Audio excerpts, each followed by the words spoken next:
तो दोस्तों आज की इस वीडियो में हम लोग दो खबरों को लेकर एक साथ डिस्कशन करने जा रहे हैं। दोनों डिफेंस सेक्टर से जुड़ी हुई खबरें हैं। एक खबर जहां पर एक नए तरह के 1000 किलोमीटर रेंज वाले ड्रोन को लेकर है, तो वहीं पर दूसरी खबर पिनाका रॉकेट सिस्टम को लेकर है। दोनों ही खबरें काफी इंपॉर्टेंट है, एकदम एंड तक इस वीडियो को जरूर देखते रहिएगा। सबसे पहले हम लोग ड्रोन की खबर को लेकर डिस्कशन कर लें। दरअसल आप सभी को याद होगा, आज से कुछ समय पहले एक खबर प्रकाशित हुई थी जिसके तहत बताया ये जा रहा था कि भारत की सरकारी कंपनी यानी NAL नेशनल एरोस्पेस लैब द्वारा एक ड्रोन तैयार किया जा रहा है, जो कि एक तरह का कामिकाज़े ड्रोन होगा, या जिसे सुसाइडल ड्रोन या आत्मघाती हमलावर ड्रोन भी कहा जाता है।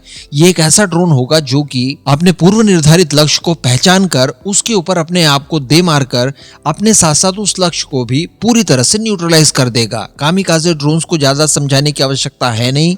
आज की परिस्थितियों में हर कोई इस तरह के ड्रोन्स के बारे में जानकारी रखता है। इजराइल द्वारा इसे इंट्रोड्यूस किया गया था शुरुआत में। बड़े स्केल पर आर्मेनिया अजरबैजान के युद्ध में भी इस ड्रोन ने काफी अच्छा महत्वपूर्ण रोल प्ले किया। इसके साथ साथ रिसेंटली रशिया यूक्रेन वॉर के दौरान भी इस तरह के ड्रोन्स का बड़े स्केल पर इस्तेमाल किया गया। साथ ही ईरान द्वारा भी इस क्षेत्र में काफी अच्छा काम किया जा रहा है और अच्छे तरह के ड्रोन्स तैयार किए गए हैं। तो ये भी कुछ उसी कैटेगरी का एक ड्रोन होगा, लेकिन इसकी कैपेबिलिटीज नेक्स्ट लेवल की है। जी हाँ, नेक्स्ट लेवल बोले तो नेक्स्ट लेवल। सबसे पहले तो ये ड्रोन आपको देखने में काफी छोटा लगेगा और काफी हल्का लगेगा। ये 40 मीटर पर सेकंड की स्पीड से उड़ पाएगा और अपने साथ 700 ग्राम के लगभग हाई एक्सप्लोसिव लेकर ये उड़ने में सक्षम होगा। अब अगर इसके इंजन की बात की जाए तो वो भी स्वदेशी तौर पर तैयार किया गया इंजन होगा, जो कि इसे 1000 किलोमीटर की रेंज देगा। 1000 किलोमीटर तक की मारक क्षमता रखने वाले ड्रोन आपको मिल जाएंगे, और वो भी केवल और केवल 30,000 रुपए प्रति यूनिट के हिसाब से। जी हाँ, NAL ने ये जो ड्रोन बनाया है इसकी कीमत एकदम कम से कम आने जा रही है, केवल 30,000 रुपए प्रति ड्रोन। इस ड्रोन को नाम दिया गया है खड्ग। खड्ग ढाल वाले कॉम्बिनेशन से आप आसानी से समझ सकते हैं कि खड्ग का मतलब एक्चुअली क्या होता है। तो अभी तक जो आपने इन्फॉर्मेशन जानी, इसके आधार पर आप ये तो कह सकते हैं कि यार प्रेजेंट टाइम में अगर ये ड्रोन भारतीय फोर्सेस के पास आ जाता है तो आज की ये सारी रिक्वायरमेंट को फुलफिल करने में सक्षम होगा। 1000 किलोमीटर की अगर आपको ये रेंज देने में सक्षम है, इसका मतलब ये कई तरह की मिसाइलों के उपयोग से आपको बचा देगा और कम से कम लागत पर सटीक हमला कर पाएगा। लेकिन मैं आपको बता दूं दोस्तों कि इसके अंदर कुछ ऐसे फीचर्स भी हैं जो कि इसे फ्यूचरिस्टिक बनाते हैं, और ये हमें भविष्य के खतरों से भी बचाने में सक्षम होगा। कारण ये है कि ये किसी भी तरह से दुश्मनों के रडार सिस्टम की पकड़ में नहीं आ सकता। इसका RCS न के बराबर होगा। तो ऑलमोस्ट आप इसे एक स्टेल्थ ड्रोन की कैटेगरी में डालकर रख सकते हैं। एकदम ही छोटा होगा, कॉम्पैक्ट होगा और दुश्मनों की नजर में नहीं आएगा। तो यहाँ पर जो हार्ड किल की संभावनाएं होती है कि डायरेक्टली आपने मिसाइल मारकर किसी ड्रोन को शॉट डाउन कर दिया, वो समस्या नहीं रह जाएगी। लेकिन दोस्तों हमें इस बात को भी ध्यान रखना होगा कि आने वाले समय में लगभग सभी देश इस तरह के डिफेंसिव वेपन्स का इस्तेमाल करेंगे, जो कि सॉफ्ट किल के माध्यम से इस तरह के ड्रोन्स को न्यूट्रलाइज कर सकते हैं, जिसमें कई तरह के जैमिंग सिस्टम होंगे, साथ ही इलेक्ट्रो ऑप्टिकल स्पेक्ट्रम वगैरह की सुविधाएं होंगी। तो इस तरह के हथियारों के चलते ऐसे ड्रोन्स को मारकर गिराया जा सकता है जो कि दिखाई न भी दे रहे हो तब भी। लेकिन यही इसकी फ्यूचरिस्टिक खूबी है, ये इस तरह के वेपन्स को भी नाकाम करने में सक्षम होगा, यानी इलेक्ट्रॉनिक वॉरफेयर सिस्टम्स को भी ये चकमा देने में पूरी तरह से सक्षम होगा।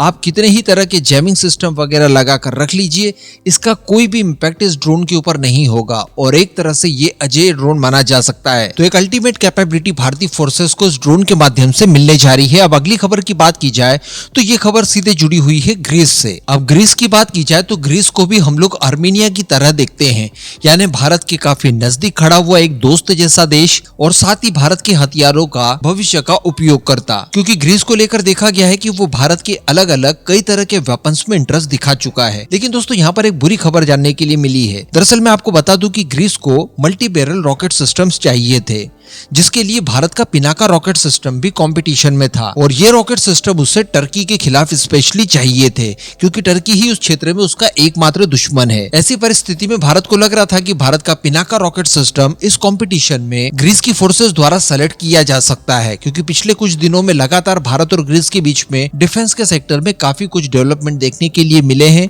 और साथ ही एक कारण ये भी था कि हमारा पिनाका रॉकेट सिस्टम काफी ज्यादा उन्नत है, काफी सस्ता है, और ग्रीस की रिक्वायरमेंट रिक्वायरमेंट फुलफिल करने में पूरी तरह से सक्षम है। लेकिन दोस्तों अचानक खबर निकल कर आ रही है कि ग्रीस द्वारा इजराइल के पल्स रॉकेट सिस्टम को अपने लिए सेलेक्ट कर लिया है, यानी पिनाका रॉकेट सिस्टम को उन्होंने इस बार नहीं खरीदा है। वैसे यहाँ पर केवल भारत का पिनाका रॉकेट सिस्टम ही नहीं बल्कि अमेरिका द्वारा निर्मित M270 multi barrel rocket system को भी ग्रीस की फोर्सेस द्वारा रिजेक्ट करते हुए 38 पल्स रॉकेट सिस्टम जो कि इजराइल द्वारा निर्मित है उससे खरीदा गया है। यहाँ पर वैसे कहा जा सकता है कि इसमें हमारे रॉकेट सिस्टम की तो कोई कमी नहीं थी, लेकिन हमारे प्रयत्नों की कमी जरूर रही है, क्योंकि अगर हमारा रॉकेट सिस्टम फ्रांस जैसा एक सुपर पावर देश भी इस समय अपने खुद के इस्तेमाल के लिए इवेल्युएशन कर रहा हो तो उस रॉकेट सिस्टम को आप कम तो नहीं आंक सकते। लेकिन यहाँ पर हमने अच्छे से पिच तैयार शायद नहीं की है। इससे पहले भी मैंने आपको कुछ समय पहले एक वीडियो बनाकर बताया था कि आयरन डोम के अल्टर के तौर पर इन्हें कुछ एयर डिफेंस सिस्टम्स चाहिए थे,